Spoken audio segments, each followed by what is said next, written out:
फिर से हाजिर हूँ आप लोगों के पास, आप लोगों के सामने एक बहुत ही महत्वपूर्ण टॉपिक लेकर, जो आधुनिक भारत के इतिहास से संबंध रखता है। और वह क्या है?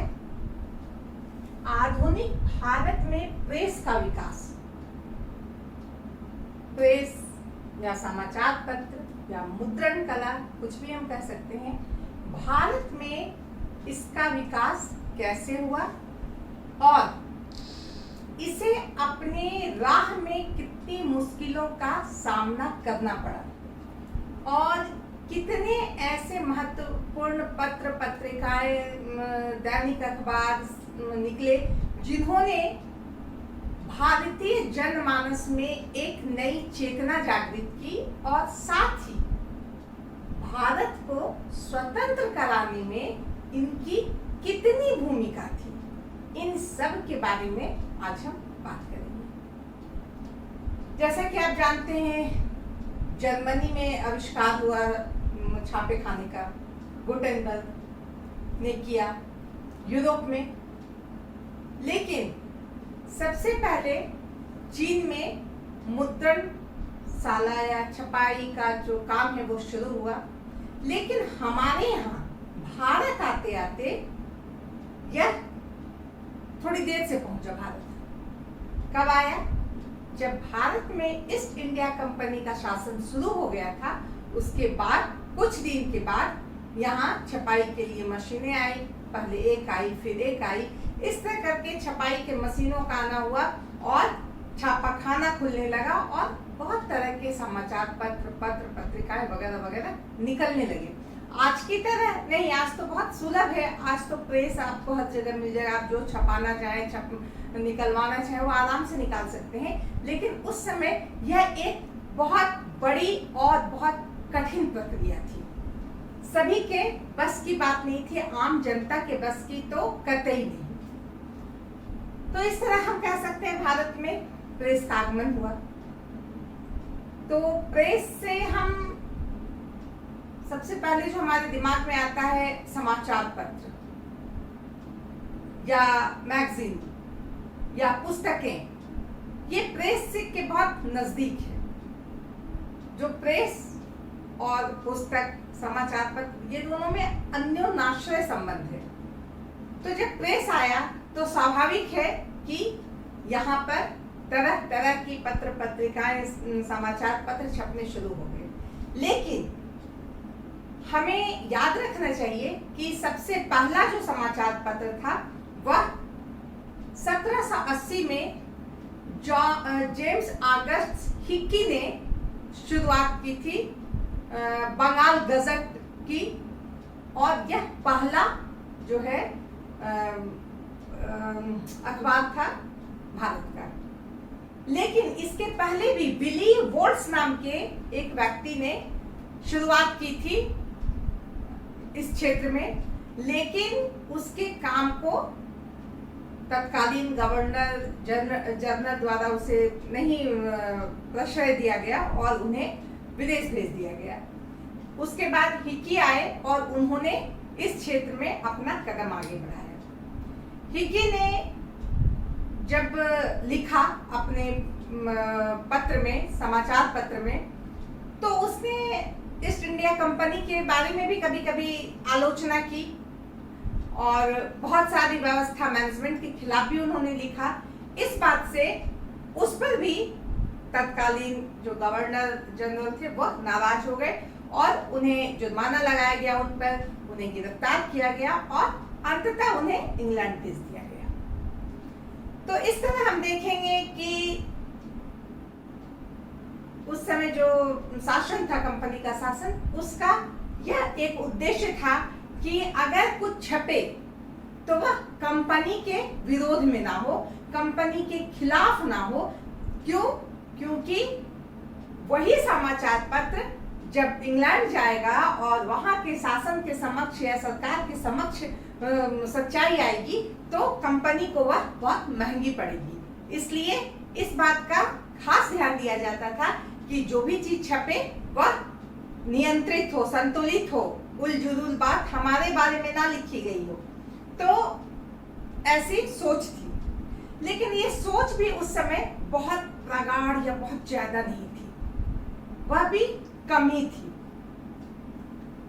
दूसरी तरफ हम यह देखते हैं कि उस समय जो जनता थी उन्हें भी प्रेस या समाचार पत्र से बहुत ज्यादा लेना देना नहीं था।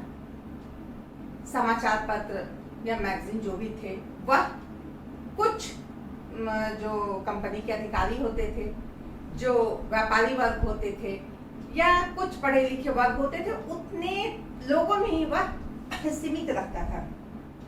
ऐसा नहीं कि पूरे सारे लोग जो है अखबार पढ़ने के लिए, खरीदने के लिए उतावले हैं, पढ़ रहे हैं, ऐसी बात उस समय नहीं थी।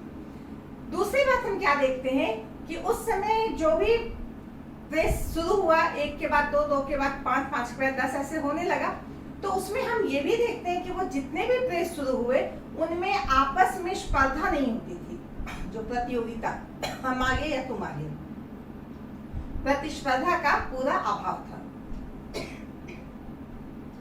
तो सारे प्रेस जो थे एक दूसरे के पूरक हुआ करते थे। तो इस तरह से प्रेस की शुरुआत हुई।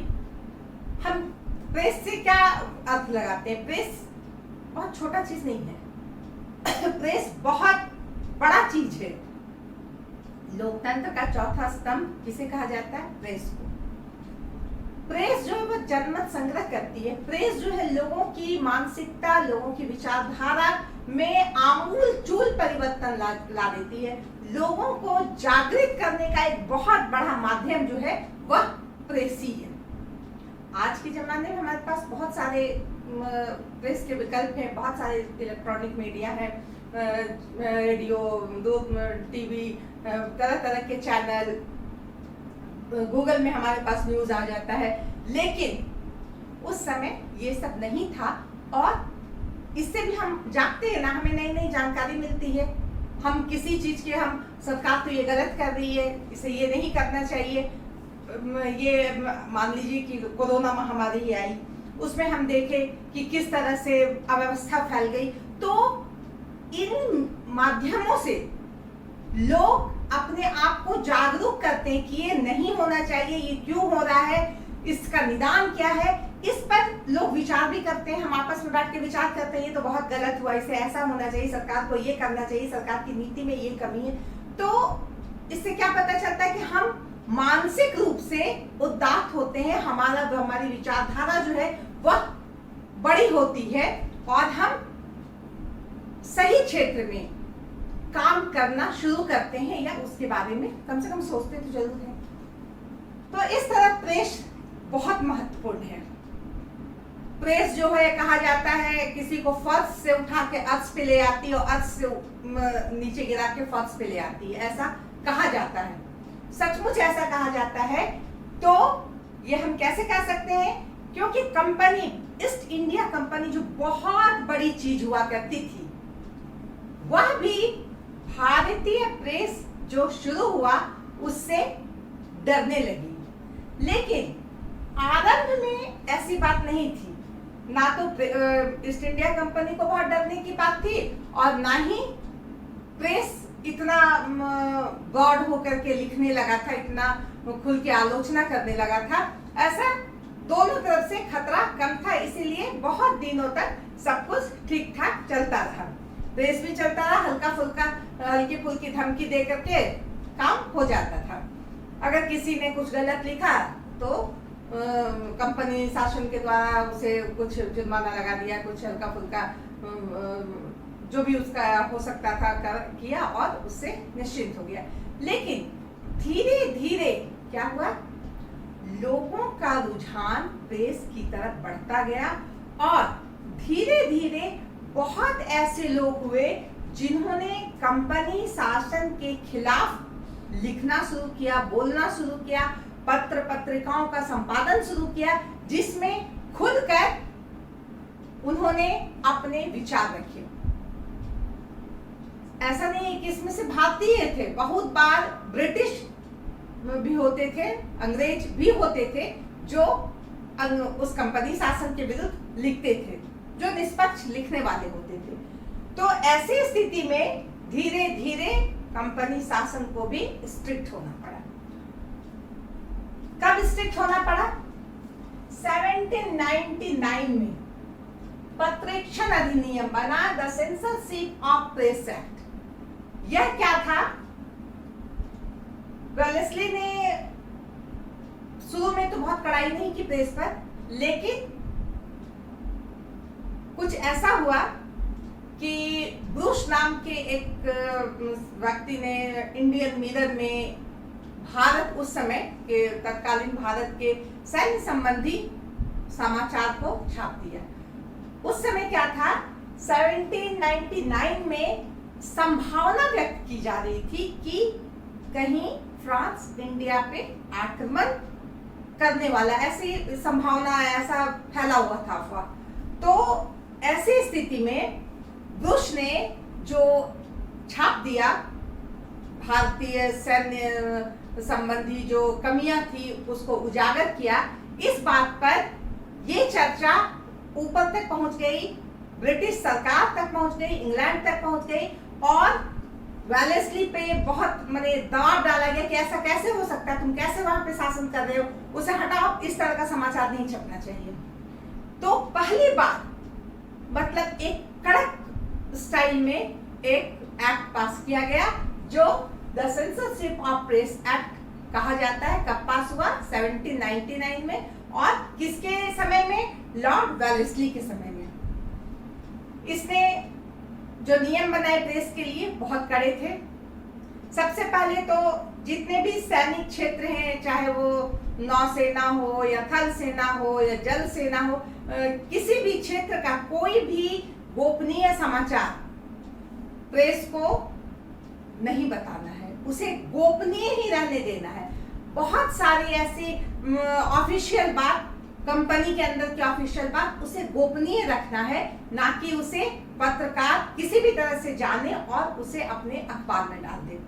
इसके लिए पूरी तरह से जो है एक कड़क नियम बनाई गई और ऐसा कहा गया कि अब से जो भी चीज अखबार में छपेगा वह जो सचिव है हमारे यहाँ के कंपनी के द्वारा, जो वहाँ के द्वारा जो सचिव रखा गया था उसे दिया जाएगा। ब्रिटिश सरकार के द्वारा उन्हें पहले वो समाचार दिया जाएगा, अगर वो परमिशन देंगे तभी वो छपेगा, जो भी छपने का चीज है।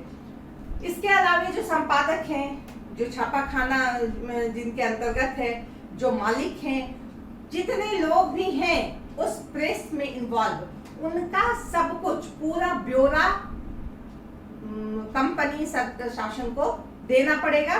और कहाँ पर यह प्रेस का जो छपाई होता है वो कहाँ होता है वो भी पूरा, इसके लिए शपथ पत्र वगैरह भी दे करके कहा जाता था कि ठीक है, अब तुम वही छापोगे जो मैं कहूंगा, अपने मन से नहीं छापना। अगर मैं कहूंगा ये समाचार नहीं छपना है तो वो नहीं छपेगा। तो इस तरह एक प्रकार से सबसे पहली बार जो प्रेस पर सेंसरशिप लगाई गई वह इसी एक्ट के द्वारा। अब ये एक्ट लोगों को पसंद तो नहीं आएगा, उस क्षेत्र के लोगों को, जो संपादक हैं, जो समाचार पत्र से संबंधित है, जो खुल करके लिखना चाहते हैं, जो आलोचना करना चाहते हैं गलत बातों की, वो तो पसंद नहीं करेगा। तो यह जो है चला कुछ दिन, लेकिन 1818 में इसे जो है कहा गया कि नहीं छोड़ो, इसको थोड़ा ढीला कर दिया जाए। इसके बाद जो महत्वपूर्ण एक एक्ट बना 1823 में, अनुज्ञप्ति नियम, द लाइसेंसिंग रेगुलेशन एक्ट। इसमें क्या हुआ, कोई भी पत्रकार, कोई भी अगर समाचार पत्र शुरू हो रहा है या कोई भी प्रेस शुरू हो रहा है तो उसके लिए लाइसेंस लेने की आवश्यकता थी कंपनी शासन से। लाइसेंस अगर मिलेगा, आपको क्या लिखना है, कैसे लिखना है, किस चीज पे नहीं लिखना है, किस चीज पे लिखना है, ये सारा कुछ का उन्हें साइन करके देना पड़ता। हाँ ठीक है, मैं आपकी बातों पर एग्री हूँ, मैं यही करूंगा। तो इस तरह जो है अनुज्ञप्ति नियम जो है, लाइसेंसिंग रेगुलेशन एक्ट जो है यह लागू हुआ और इसने भी जो है प्रेस पर एक कड़ी कार्रवाई को जो है बरकरार रखा। जो इसने शुरू किया था वेलेस्ली ने और 1818 में जो खत्म हो गया था, वो हेस्टिंग्स ने खत्म कर दिया था कि नहीं इतना कड़क मत रखो नियम, प्रेस को भी थोड़ा स्वतंत्रता दो। इसी के तहत 1818 में हेस्टिंग्स ने उसे थोड़ा ढीला कर दिया था। लेकिन पुनः 1823 में इस एक्ट के द्वारा फिर से प्रेस को जो है एक बंधन में बांध दिया गया। अब हम बात करते हैं 1825 में एक नया कानून आया। उस कानून में उसमें इस समय एमहर्स्ट थे, इस समय एडम्स से अनुज्ञप्ति नियम जो है द लाइसेंसिंग रेगुलेशन एक्ट जो है किसने लगाया था? सर एडम्स ने लगाया था, वो गवर्नर जनरल थे उस समय। और उसके बाद 1825 में न्यू प्रेस एक्ट आया। उस समय एमहर्स्ट थे, उन्होंने क्या कहा कि जो भी व्यक्ति सरकारी कर्मचारी है उसे समाचार पत्र या प्रेस से या इस तरह के लेखन से जुड़ा हुआ नहीं होना चाहिए। तो एक प्रकार से एक तबके को उन्होंने किनारे कर दिया कि भाई किनारे रहो, उनसे इनका भय खत्म हो गया। अब फिर से जो है भारतीय प्रेस की स्वतंत्रता का टाइम आया। होता है ना कि कोई आदमी उदार होता है, कोई आदमी बहुत प्रतिक्रियावादी होता है। तो विलियम बेंटिक आए, उन्होंने प्रेस की स्वतंत्रता पर बल दिया। लेकिन उस समय इतने सारे मैगजीन्स निकल रहे थे, इतने सारे पत्र पत्रिकाएं निकल रही थी कि वह किसी न किसी रूप में कंपनी शासन के खिलाफ ही काम कर रही थी। इन बातों को देखते हुए लॉर्ड बेंटिक ने प्रेस पर प्रतिबंध लगाने की कोशिश की। लेकिन इसके बाद मैटकाफ आए, लॉर्ड मैटकाफ, उन्होंने भारतीय प्रेस को भी अपने यहाँ के प्रेस की तरह स्वतंत्रता दी कि नहीं, प्रेस को इतना बांध के नहीं रखना चाहिए, प्रेस को यह आजादी होनी चाहिए कि वह अपनी बात को दुनिया के सामने रख सके। तो हम मैटकाफ को क्या कहते हैं? उसे समाचार पत्रों का मुक्तिदाता भी कर सकते हैं। उसने पहली बार बहुत ही खुल करके समाचार पत्र को स्वतंत्र करने की बात कही थी।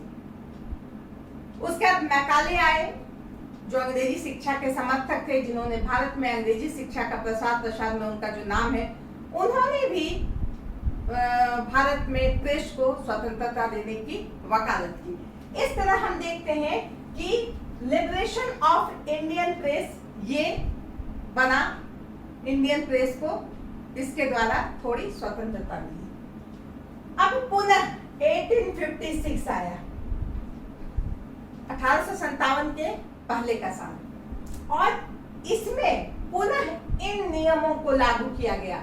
वो जो उदारता बरती गई थी मैटकाफ के द्वारा, मैकाले के द्वारा, उसे फिर से खारिज कर दिया गया। नहीं, इन्हें समाचार पत्र को ज्यादा स्वतंत्रता देने की आवश्यकता नहीं है, इससे हम खतरे में पड़ जाते हैं। फलतः फिर से जो है क्या हुआ कि उसी सेंसरशिप के अंदर, उसी प्रतिबंध के अंदर भारतीय प्रेस आ गया। और फिर चलने लगा समय, कुछ लोग आए दिन जुर्माना भरते थे, कुछ लोगों का प्रेस जो है आए दिन बंद होता था, कुछ फिर से खोलने की कोशिश करते थे, उसके लिए उन्हें फिर से बॉन्ड भरना पड़ता था। इस तरह से जो है यह प्रक्रिया चलती गई और अब 1857 का विद्रोह हो जाता है, सिपाही विद्रोह, जिसे भारत का पहला स्वतंत्रता संग्राम भी हम कहते हैं। तो 1857 का विद्रोह हुआ। इसमें बहुत अधिक भूमिका इन पत्रकारों की, इन समाचार पत्रों की, इन पुस्तकों की रही, क्योंकि जैसे कि एक लेख छपा जिसमें भारत की आर्थिक नीति पर जो है लिखा गया कि किस तरह से भारतीयों के साथ अन्याय हो रहा है, किस तरह से भारत का धन बाहर जा रहा है, किस तरह से यहाँ के लोग भूखे मर रहे हैं और यहाँ का धन संपत्ति, धन धान्य सब बाहर जा रहा है। ये सब जब एक मान लीजिए एक लेख निकला, ये बहुत फैला और लोगों में ये बात लोगों को समझ में आई कि सही में ये तो बहुत गलत हो रहा है। तो प्रेस और समाचार पत्र तो यही काम करते हैं, जगाने का, लोगों को जगाने में बहुत अधिक मदद की और इनका बहुत ज्यादा असर रहा कि 1857 में विद्रोह हो गया कंपनी शासन के खिलाफ। अब क्या हुआ, 1858 में एक नई शासन व्यवस्था भारत में आई और वह क्या थी, डायरेक्ट ब्रिटिश सरकार का शासन हमारे यहाँ हुआ। अब ब्रिटिश क्राउन का शासन हमारे यहाँ हुआ। अब कंपनी शासन समाप्त हो गया और एक नई शासन हमारे यहाँ आई। यह जो है पत्रकारों या संपादकों जो भी इस क्षेत्र से जुड़े हुए थे, इनके लिए बहुत खुशी की बात थी। इन्हें लगा कि ये हम लोगों का भी असर है, हम लोगों ने भी बहुत बड़ी भूमिका अदा की है इस क्षेत्र में।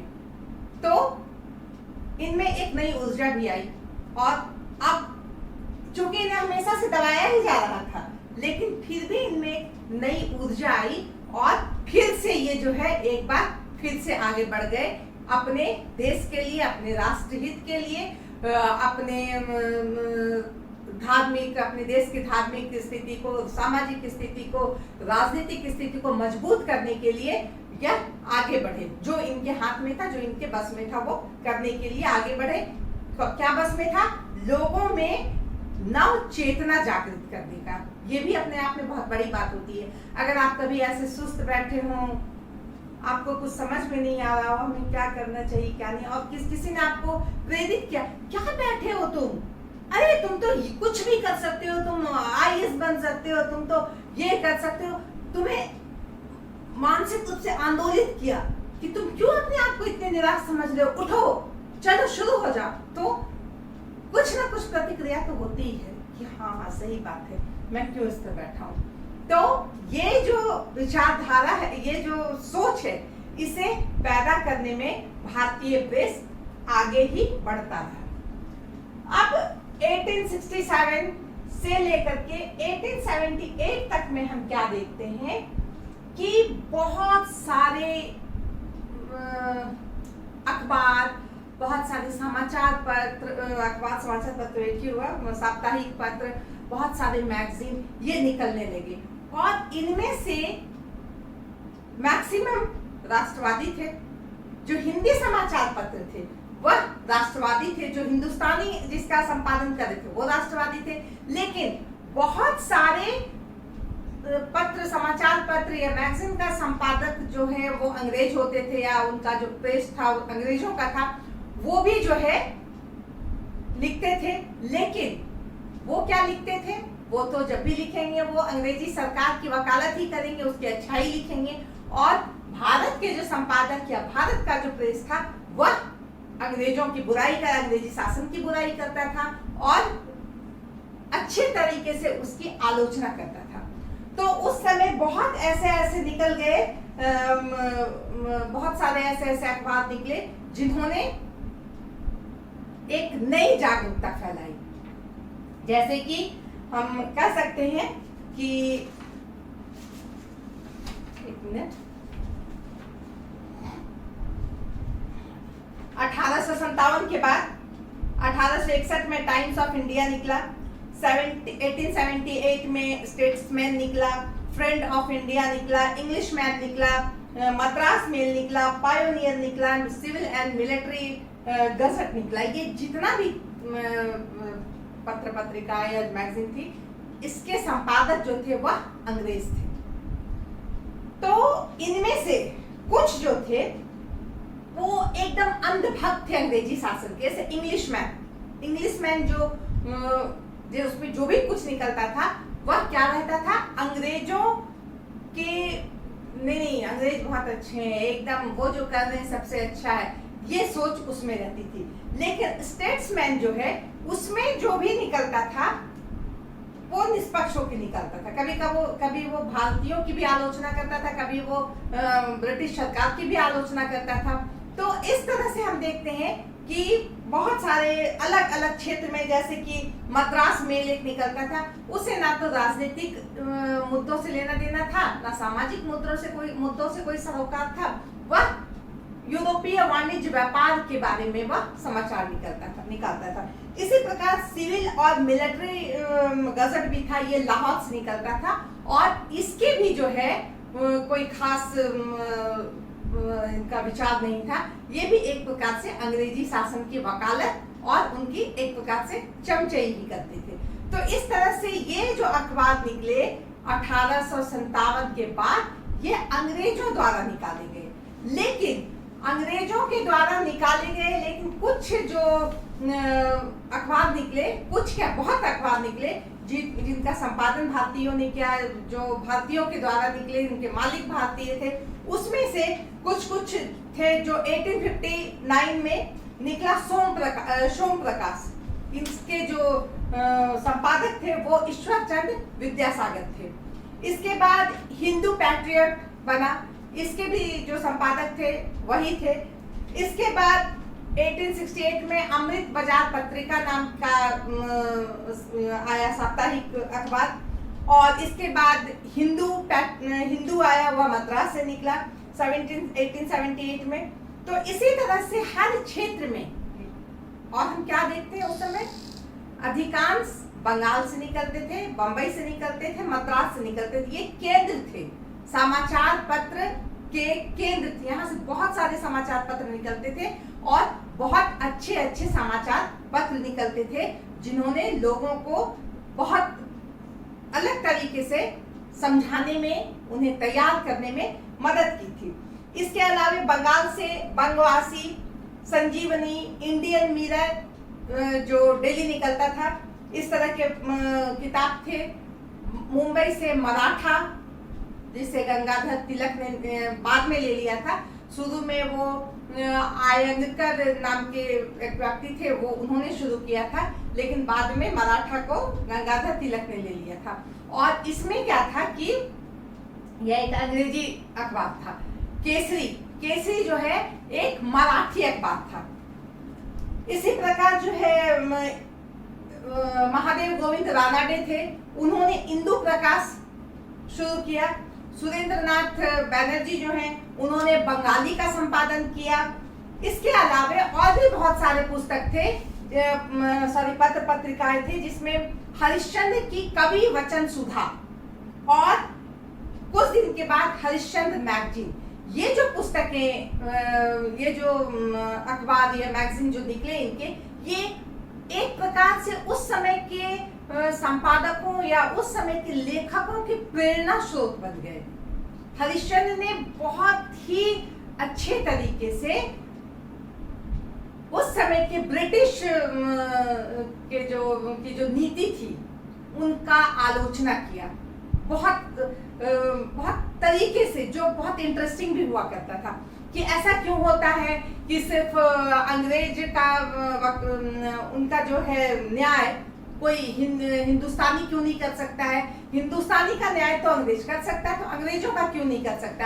अगर कहता है कि ये अंग्रेजी शासन यह कहती है कि यहाँ की जनता प्रजा है, तो यह हम लोगों के साथ अजा की तरह क्यों व्यवहार करती है। अजा का मतलब बकरी की तरह, जिससे बकरी को काट दिया जाता है, इसी तरह अगर हम प्रजा हैं तो ये अजा की तरह व्यवहार क्यों करती है। तो ऐसे बहुत सारे तथ्य उन्होंने लिखे।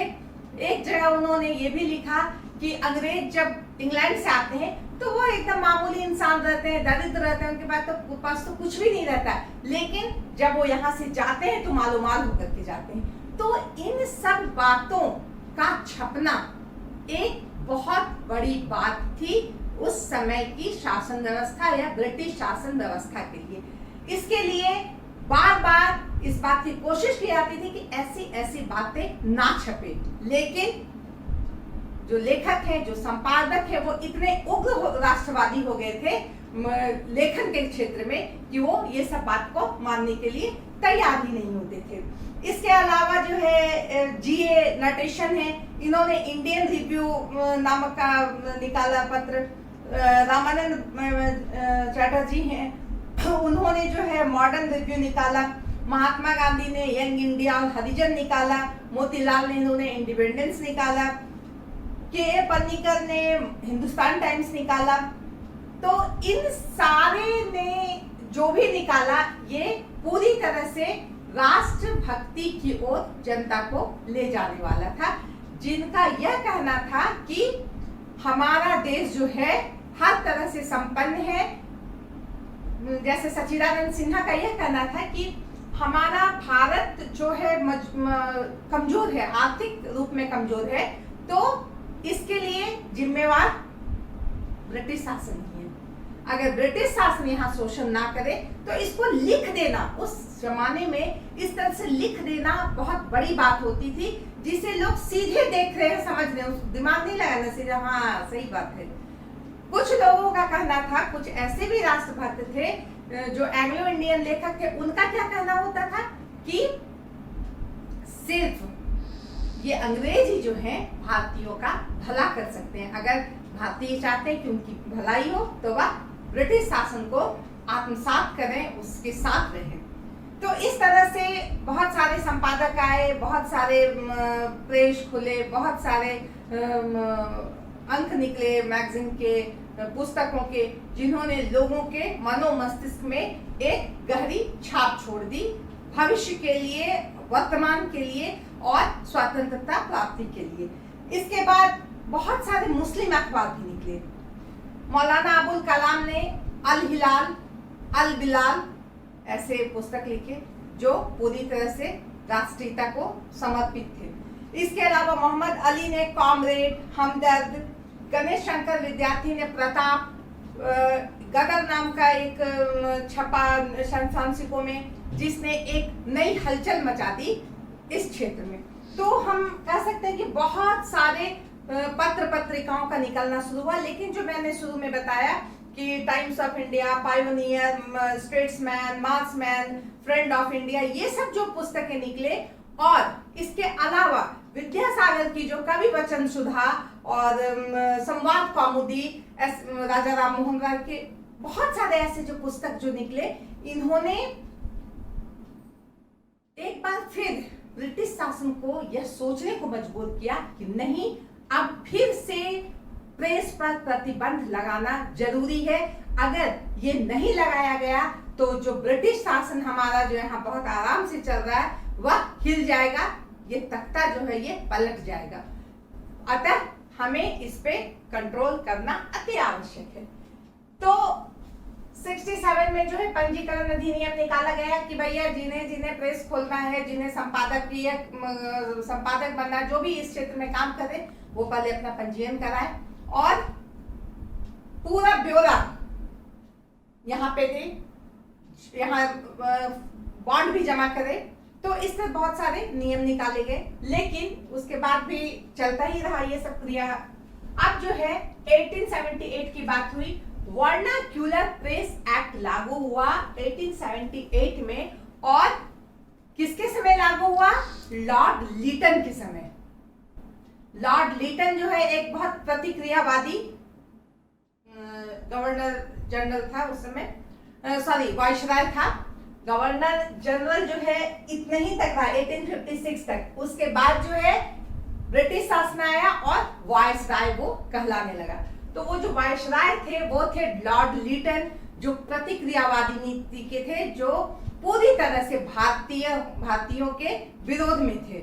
उन्हें कोई स्वतंत्रता देने की बात वो नहीं करना चाहते थे। वह एकदम से भारतीयों पर ऐसा शासन रखते थे कि किसी भी तरह से कोई चूंचा ना करे ब्रिटिश शासन के खिलाफ। तो 1878 में वर्नाक्यूलर प्रेस एक्ट पास हुआ। यह प्रेस एक्ट जो है बहुत ही फेमस है, और इसे हम लोगों को या जो स्टूडेंट्स हैं उनको इस बात का खास ध्यान रखना चाहिए कि वर्नाक्यूलर प्रेस एक्ट कब पास हुआ और किसके टाइम में पास हुआ, लीटन के समय में और 1878 में। इसने जो फिर से जो एक्ट बनाया वह वही एक्ट था जो प्रेस पर प्रतिबंध लगाने की पूरी क्षमता रखता है। जैसे कि प्रेस कौन खोल रहा है, कहां पे खुल रहा है, उसके लिए आपको एक नियम को पालन करना होगा। आपको ऐसे मुद्दों को आपको नहीं छापना होगा जिससे देश में, समाज में किसी तरह की वैमनस्यता है, या ब्रिटिश सरकार के खिलाफ आपको कुछ नहीं छापना होगा। तो ऐसे ऐसे बहुत सारे नियम लाभ दिए गए जो पूरी तरह से ब्रिटिश सरकार के पक्ष में थे। अब और भी क्या किया महत्वपूर्ण काम इन्होंने इस एक्ट में ये किया कि अगर किसी ने गलती से भी गलती कर दी तो उसे गिरफ्तार कर लिया जाएगा, और अगर गिरफ्तार कर लिया जाएगा तो वह अपील भी नहीं कर सकता कोर्ट में। सोचिए कितनी बड़ी बात थी, ये डराने या धमकाने या दबाव डालने की पराकाष्ठा थी कि लोग गलती से भी ऐसा काम नहीं करेंगे। नहीं भाई, ऐसा करने से तो अगर ब्रिटिश सरकार के नजर में चढ़ गए, गिरफ्तार हो गए, तब तो जिंदगी बर्बाद हो जाएगी।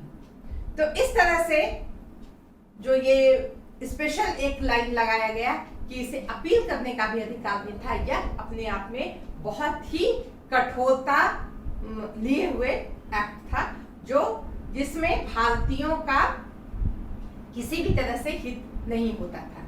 इसी प्रकार हम इसमें यह भी देखेंगे कि जो अंग्रेजी प्रेस थे या अंग्रेजी संपादक थे या अंग्रेज जो भी थे, उनके लिए जो कानून थे वह ये नहीं थे। उनके कानून और उनके नियम बहुत उदार और आरामदेह थे, जबकि भारतीय प्रेस या भारतीय संपादक के लिए जो नियम थे वह बहुत ही कठोर थे।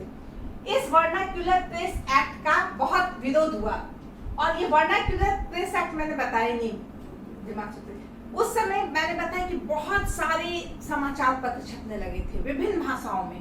बंगाल में बंगाली में छप रहा है, मद्रास में मद्रासी में छप रहा है, पंजाब में पंजाबी में छप रहा है, मुंबई में मराठी में छप रहा है, गुजरात में गुजराती में छप रहा है। इस सब बहुत सारे स्थानीय भाषाओं में भी तरह तरह के समाचार पत्र, पुस्तकें, मैगजीन निकलने शुरू हो गई थी। अब इनकी संख्या बहुत अधिक हो गई थी, और अब इस समय से लेकर के यहाँ तक आते आते लोगों में समाचार पत्र और पुस्तकों या पत्रिकाओं के प्रति जो है अनुराग वो बढ़ता गया था। वो अब अधिक से अधिक लोग पढ़ते थे, शिक्षा का भी प्रचार हो गया था, लोग शिक्षित भी हो गए थे, तो उनकी जो शिक्षा के प्रति उनकी जो जागरूकता थी, राजनीति के प्रति, समाज के प्रति, सब कुछ उनकी अलग हो गई थी।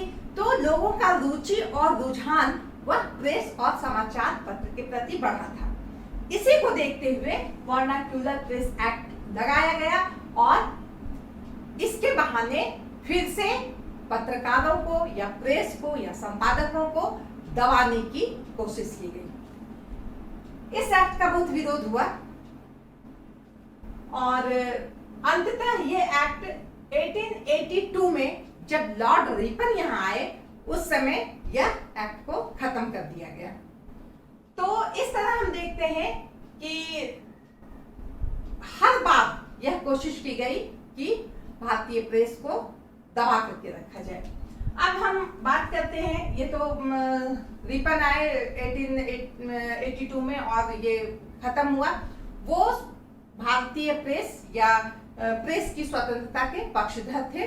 उन्होंने कहा कि इतना जटिल या इतना कठोर कानून नहीं होना चाहिए। अगर कोई गिरफ्तार होता है तो उसे अपील करने का तो अधिकार जरूर होना चाहिए, कम से टाइम लिमिट हो, 15 दिन के अंदर वो अपील करे। इस तरह से उन्होंने बहुत सारे पॉइंट पे उन्होंने गौर किया और उस पे उदारता दिखाई। अब हम बात करते हैं 1908 में समाचार पत्र अधिनियम।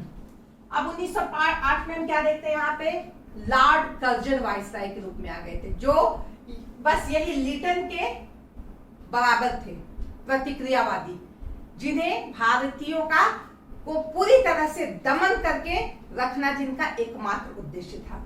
इन्हीं के समय में बंग भंग आंदोलन हुआ, बंगाल को तोड़ा गया, और बहुत सारे लोग एकदम से कर्जन के विरोधी हो गए थे। फलतः जो निकल रहे थे प्रेस में से समाचार पत्र, साप्ताहिक पत्रिकाएं, त्रैमासिक पत्रिकाएं, वार्षिक पत्रिकाएं, जो भी निकल रहे थे, सब में किसी ना किसी रूप में ब्रिटिश सरकार के प्रति एक असंतोष दिखाई देता था। तो इस तरह हम देखते हैं कि कर्जन ने फिर से प्रेस को एक प्रतिबंध, एक सेंसरशिप एक्ट के अंदर लाया और इस पर प्रतिबंध लगाया। इसके बाद 1910 में इंडियन प्रेस एक्ट पास हुआ। 1931 में जब सविनय अवज्ञा आंदोलन हुआ उस समय इंडियन प्रेस इमरजेंसी एक्ट पास हुआ। ये सारा कुछ बस किस लिए था कि भारतीयों को अधिक सोचने का नहीं है, वह सिर्फ ब्रिटिश शासन के बारे में सोचे, क्योंकि अगर वो ज्यादा सोचेंगे, अगर वो ज्यादा पढ़ेंगे, अगर वो ज्यादा लिखेंगे तो हमारी जो सत्ता है वह हिल जाएगी। इसके लिए वो उनके पास बहुत सारे मुद्दे थे, बहुत उनके पास परेशानी थी, लेकिन सोचिए ये जो प्रेस है इन्हें भी कंट्रोल करना इनके लिए अलग ही मुद्दा बना हुआ रहता था। फलतः ये हर बार, हर 2 साल में, 4 साल में, 1 साल में जो है प्रेस से संबंधित एक्ट में सुधार करते थे, उसमें कुछ जोड़ते थे, कुछ घटाते थे, किसी ना किसी तरह से पब्लिक को, प्रेस को कंट्रोल करने की कोशिश करते थे। क्रिमिनल अमेंडमेंट एक्ट, जैसे कि उस समय जो आंदोलन होने लगा था, उग्र आंदोलन होने लगा था, उग्रवादी हो गए थे लोग, अपनी उदारवादी से उग्रवादी दृष्टिकोण रखने लगे थे, जहां तहां किसी को मार देना, कुछ कोडिंग करके भेजना, तो कुछ ऐसे ऐसे चीजों पे प्रतिबंध लगा दिया गया जिसमें किसी तरह का संकेत हो, किसी तरह की कोडिंग हो। ऐसा कोई भी समाचार आप नहीं छाप सकते, ऐसा कोई भी समाचार आप नहीं छाप सकते जिसमें काले को ऐसा क्यों किया गया, गोरे को ऐसा क्यों नहीं किया गया। तो ये सब जो बात है ये सब बिल्कुल नहीं छापेंगे, ऐसी कोई आलोचना अखबार में नहीं होनी चाहिए। इससे क्या है कि समाज में जो है वैमनस्यता फैलती है, तो उनको समाज की, हमारे समाज की उन्हें बड़ी चिंता नहीं थी, उन्हें अपने सत्ता की चिंता थी कि लोग इस तरह की बातों को पढ़ करके वो हमारे खिलाफ ना हो जाए। तो इस तरह से उन्होंने हर समय में 1931 में तो बताया सविनय अवज्ञा आंदोलन के समय भी एक प्रकार से दमन के उद्देश्य से प्रेस पे जो है एक नियम बना दिया, उस पर प्रतिबंध लगाया, क्रिमिनल अमेंडमेंट एक्ट लगाया।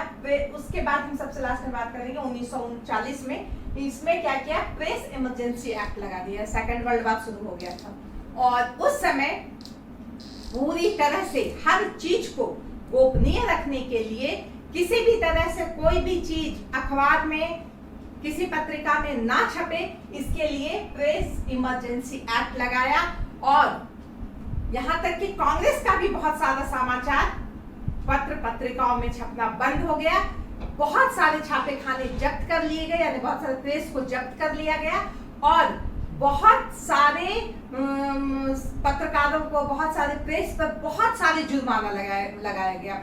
अमृत बाजार पत्रिका इसमें बहुत महत्वपूर्ण था, और भी बहुत सारे हैं, इन पर बहुत सारा जुर्माना लगाया गया ताकि इन्हें किसी तरह से कस के रखा जाए और इनकी जो स्वतंत्रता है उस पर प्रतिबंध लगाया जाए।